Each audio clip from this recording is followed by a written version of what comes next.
করা হয়েছে। ভারতে গর্ভপাতকে আইনগতভাবে স্বীকৃতি দেওয়া হয় medical termination of pregnancy act MTP act, যেটা 1971 সালে প্রণীত হয় এবং সেই অ্যাক্টের মধ্যে, সেই রুলসের মধ্যে কিছু চেঞ্জেস নিয়ে আসা হয় এই 2021 সালে, অর্থাৎ এর অ্যামেন্ডমেন্ট করা হয়।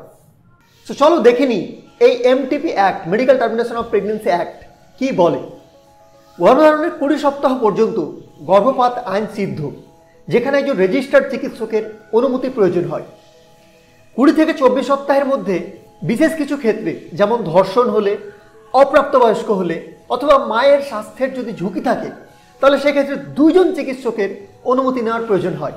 তারপরে অ্যাবর্ট করা যাবে, তারপরে গর্ভপাত করা যাবে।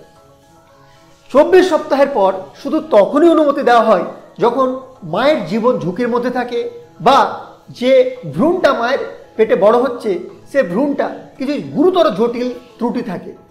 সেই ক্ষেত্রে কিন্তু গর্ভপাত অনুমোদিত করা যেতে পারে, কিন্তু এই অনুমোদন দেয় একটা কমপ্লিট মেডিকেল বোর্ড।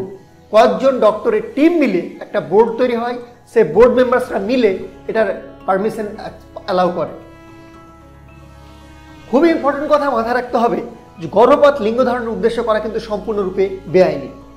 সো চলো আমরা আজকে দেখে নেব যে গর্ভপাত তোমাদেরকে কোথায় করা উচিত।